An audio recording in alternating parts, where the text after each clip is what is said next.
ചോദ്യങ്ങളോട് പ്രതിരോധം എന്നുള്ള രീതിയിൽ പലപ്പോഴും മൈത്രേയൻ പറഞ്ഞിട്ടുള്ളത്, ഞങ്ങളൊക്കെ പലപ്പോഴും ട്രോളാൻ വേണ്ടിയിട്ടും പറഞ്ഞിട്ടുള്ളതാണ്, ഇത് ശരിയല്ല, ആദ്യം പോയി പഠിച്ചിട്ട് വാ രജനീഷേ എന്നിട്ട് എന്നോട് ചോദിക്കുന്നു അത് പറയും. വേറെ ഒന്നും കൊണ്ടല്ല. മലയാള ഭാഷയിൽ ഞാൻ സംസാരിക്കുന്നു, ഇയാൾക്ക് മലയാള ഭാഷ അറിഞ്ഞൂടാന്നുണ്ടെങ്കിൽ സംസാരിക്കാൻ പറ്റത്തില്ല എന്നുള്ളതാണ് പ്രശ്നം. നമ്മൾ ഉപയോഗിക്കുന്ന ടൂളിനെ പറ്റിയാണ് ഞാൻ ഈ സംസാരിക്കുന്നത്. ഇയാൾക്ക് വിവരമില്ല എന്ന് പറഞ്ഞാൽ ഇയാൾക്ക് മറ്റു കാര്യങ്ങളൊന്നും അറിഞ്ഞൂടാന്നല്ല അർത്ഥം. ഈ വിഷയത്തിനെ മനസ്സിലാക്കാനുള്ള ടൂള് നിങ്ങൾ സംഘടിപ്പിച്ചിട്ടില്ലെങ്കിൽ നിങ്ങൾക്ക് അത് മനസ്സിലാകത്തില്ല. ഞാൻ കിലോമീറ്ററിൽ അളന്ന് പറഞ്ഞുകൊണ്ടിരിക്കുമ്പോൾ ഇയാൾ മൈലിൽ അത് കേൾക്കാൻ തുടങ്ങിക്കഴിഞ്ഞാൽ പ്രശ്നമാണ്. ഇത്രേ ഈ പറയുന്നേ. അല്ല മറ്റുള്ളവർക്ക് അറിവില്ല എന്നല്ല, അവരുടെ അറിവ് ഇത് നമുക്ക് കോർത്ത് ചെയ്യാനൊക്കത്തില്ല. ഇത് ട്രാൻസ്ലേറ്റ് ചെയ്ത് അറിയേണ്ടി വരും, അല്ലെങ്കിൽ ഞാൻ ഉപയോഗിക്കുന്ന മെഷറിംഗ് റോഡ് ഉപയോഗിക്കണം.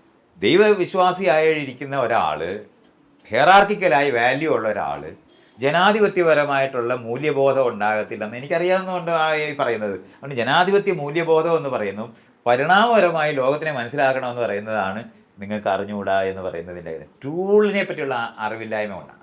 പക്ഷെ അത് ഹാഷ്മിയോടൊക്കെ പറയുമ്പോൾ കുറച്ച് ഹാർഷായി പോയെന്ന് തോന്നിയില്ലേ പിന്നീട്? അല്ല, ഞാൻ അങ്ങനെ വിചാരിക്കുന്നേ ഇല്ല.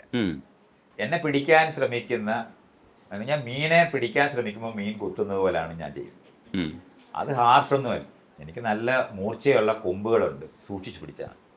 അപ്പം നിലപാടുകൾ ഉറച്ചു പോവുക, അതേപോലെ പിടിക്കാൻ വരുന്നവർ ശ്രദ്ധിക്കുക, മുറിവുണ്ടാവും.